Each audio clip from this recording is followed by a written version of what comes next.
crise lembra recomeço também, né? Mudança de comportamento, mudança de ares. Lindão, a palavra crise vem de crisálida, né? Casulo. Toda metamorfose, toda transformação, toda mudança de natureza, ela é precedida por um período de crise. Então você vê, por exemplo, e só criando uma analogia aqui, Jesus, entre o batismo e o início do ministério, ele tem deserto. Entre a ressurreição de Jesus e um período de silêncio, tem a crucificação sangrenta. É. Então a Bíblia fala, o seu choro pode durar uma noite, mas a alegria vem pela manhã. Aqueles que semeiam com lágrimas, com cantos de alegria trarão seus feixes. Então o que é a crise? A crise, ela não é um hiato, não é um gap, uma janela, não é algo em que nada acontece. A crise é uma escola. As crises, elas aumentam a nossa patente, as crises, elas aumentam elas forjam o nosso caráter, as crises, elas estabelecem raízes mais profundas. Se a gente começar a entender que a crise pode ser um presente no nosso destino, a gente começa a parar de chamar de problema alguns presentes que Deus está dando. A crise de José levou ele para mais perto do seu destino profético. Ele foi empurrado para o Egito. A crise de Noé, cara, estabeleceu para ele e para a família dele a reconstrução de um novo mundo. O dilúvio foi ruim para todo mundo, mas a família de Noé foi poupada, estava dentro da arca. A crise de Moisés, cara, ele foi libertador de um povo, ele viu o mar se abrir, ele viu o pão descer do céu, as vestes não se desgastavam, as sandálias, elas não puíam. Cara, a crise de Jesus liberou acesso de volta ao coração do Pai, porque ele morreu e se entregou por nós, a gente pôde ser chamado filho de Deus. Então, a crise pode se tornar um presente se a gente souber lidar com as crises. Então, a gente precisa entender que o gigante de Davi foi um passaporte para um próximo nível. Quem era Davi? Era um menino franzino entregando comida para os seus irmãos. Quem é Davi depois do gigante? É alguém que todo mundo nas ruas da cidade fala sobre. É alguém que ganhou isenção de impostos, acesso ao trono. Pois é. E a filha do rei. Cara, o gigante que todo mundo naquele dia achou que era um problema, para Davi foi um presente. O destino profético de Davi foi liberado a partir de uma crise. Então a gente olha para Daniel, a gente olha para tantos outros heróis da fé. Cara, a crise para eles foi um presente. A crise para mim foi um presente. 2018, 2019, enfrentei um período muito difícil, ministerialmente falando. Cara, isso gerou um sopro de Deus no meu ministério. Tentaram me calar, tentaram me desanimar. Deus me reavivou, Deus me estabeleceu, soprou, deu acessos que eu nunca imaginei, levou a mensagem em lugares que eu nunca imaginei. Por quê? Porque a forma como você lida com as suas crises vai definir muito para onde você está indo.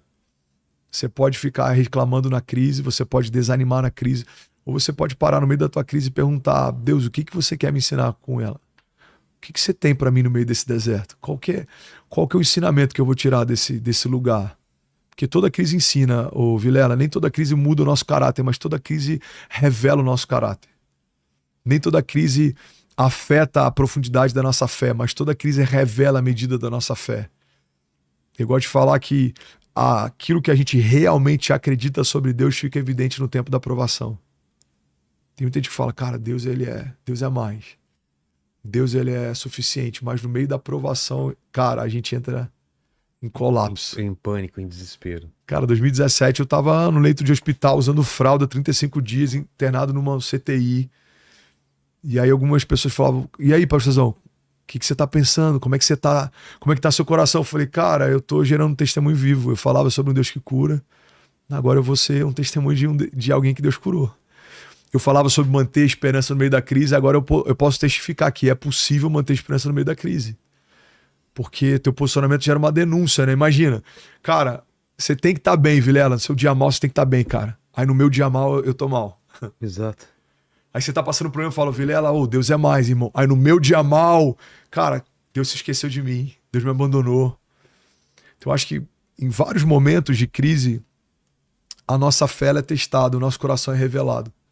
Então, se você está enfrentando algum tipo de crise nesse ano, a boa notícia que eu tenho para você é: se você permanecer e não desanimar, toda crise se torna um passaporte para um próximo nível. Nenhum herói da fé se tornou herói da fé sem ter enfrentado crises. Você pega Hebreus 11, a galeria dos heróis da fé, cada um deles foi testado, foi amassado, foi confrontado, mas todos os que permaneceram, o nome deles ecoa na eternidade. Porque é isso que Deus tem para aqueles que não desistem.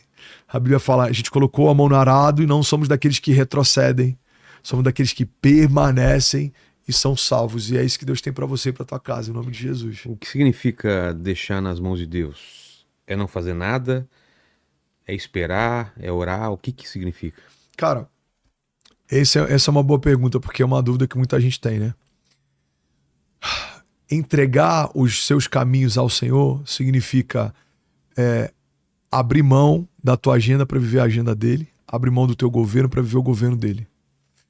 A verdade é que muitas vezes a gente atribui para Deus a consequência de algumas crises sem nunca ter entregue para ele o controle. Então, você abriu uma empresa sem perguntar, você trouxe um sócio para dentro sem perguntar, agora a tua empresa está em crise e a tua pergunta é: Deus, por que você me deixou entrar nessa crise? E ele está dizendo: eu não deixei, foi você que entrou. Eu te dei uma impressão no espírito, você sabe que não era para entrar.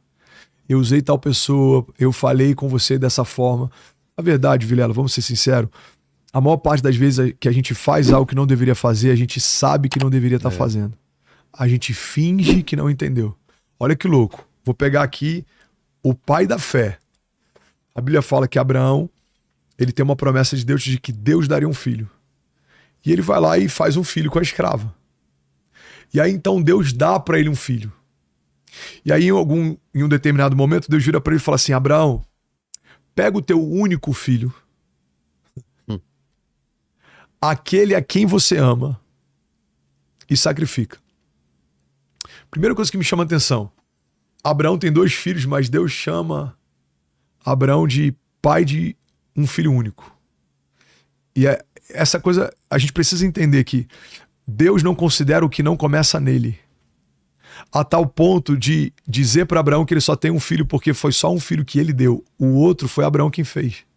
É como se Deus estivesse dizendo: Abraão, eu só considero um filho como sendo teu, porque o outro foi você quem deu. Mas para mim só conta o que eu te dei. Irmão, pega isso aqui, Vilela. Deus só se responsabiliza por aquilo que começa nele. É por isso que em outro momento a Bíblia fala que um sacerdote, o fogo se apaga, ele vai lá e acende o fogo sobre o altar e Deus chama aquele fogo de fogo estranho. Cara, é fogo do mesmo jeito, queima no mesmo lugar, mas Deus olha e fala: esse fogo é estranho. Por que esse fogo é estranho? Porque não começa em mim, eu não reconheço. E o que eu não reconheço, eu não sustento. Então, quando Deus está dizendo para Abraão: Abraão, pega o teu único filho. Primeira coisa que me chama a atenção: Deus não considera o que não começa nele. Segunda coisa que me chama a atenção, cara, Deus sabe que a gente é especialista em fingir que não está entendendo o que Deus está dizendo. Ele é redundante. Cara, Deus, ele fala de forma redundante com Abraão. Ele fala: Abraão, pega o teu único filho. E só para você não ter dúvidas, aquele a quem você ama. E por que Deus está dizendo isso, Vilela? Porque ele sabe que se ele não fosse óbvio, Abraão poderia fingir que não entendeu e pegaria o filho da precipitação e sacrificaria. Mas Deus está dizendo em outras palavras: Abraão, só para não ter dúvida, eu quero tocar onde dói, tá? Eu quero que você pegue o filho da promessa. Eu quero que você pegue o seu preferido. Eu quero que pegue aquele que sangra o teu coração. É ele, o único filho que eu te dei. Pega ele e me entrega. Irmão, se Deus precisa ser redundante com o pai da fé, vamos ser sinceros, tem muitos momentos que a gente finge que não está entendendo o que Deus está pedindo. Você quer muito uma coisa. Aí a sua mulher fala assim: amor, eu não sinto paz. Cara, minha mulher não sabe o que ela está falando. Aí você também tem dúvidas, mas você fala: deve ser coisa da minha cabeça. Aí você vai, mergulha de cabeça e dá errado. E aí, normalmente a gente volta para Deus questionando: Deus, por que deu errado? Por que você não abençoou? Por que você não me ajudou? Por que a minha empresa... Cara, eu não sustento o que não começa em mim. Então, uma boa chave, Vilela, para a gente finalizar esse assunto: eu preciso gastar mais tempo discernindo do que qualquer outra coisa. Tem um presidente americano que ele fala, né, que se dessem X horas para ele derrubar uma árvore, ele gastaria 95% do tempo afiando o machado. Ah, é? E o que a gente normalmente faz é, a gente entendeu o que é pra fazer, a gente faz logo. E a gente pega um machado que tá cego e a gente tá lá, cara, tentando resolver Colocando e não todo entende. esforço. Cara, não é sobre esforço, é sobre sabedoria, discernimento. O homem sábio discerne o tempo e o modo. É sobre você ter sabedoria de dizer não para 10 portas, mas saber na hora certa a porta que tem que entrar. É você discernir quando a mensagem dessa secretária não é legal e você precisa demiti-la. É quando você percebeu uma motivação de um funcionário, você fala, cara, essa motivação não tá legal. Em algum momento ele vai me convencer a tomar uma atitude que vai ferir um princípio da empresa e isso não vai terminar bem. É sobre você perceber, cara, o meu filho tá com um comportamento que eu preciso dar mais atenção. Eu tô perdendo o coração do meu filho. Meu casamento não tá indo bem, a minha empresa, enfim. A maior parte das vezes os sinais eles são claros, só que a gente escolhe negligenciá-lo. É como aquele filme Clique, que um cara pega um controle e avança a e vida. ele acelera. É. E quando você acelera, você negligencia muita coisa. E aí quando você vai perceber, cara, coisas que estavam nítidas debaixo do seu nariz, cara, não dá mais tempo de resolver. Por quê? Porque você passou tempo demais negligenciando os sinais. Então, para você que quer romper em 2025, acho que uma boa chave para lidar com as crises é desenvolver, cara, um discernimento maior do que você teve até aqui. É você desenvolver uma sensibilidade quando Deus fala, maior do que você desenvolveu até aqui. Eu acho que esse é um bom conselho para ajudar quem quer romper em 2025. Com certeza.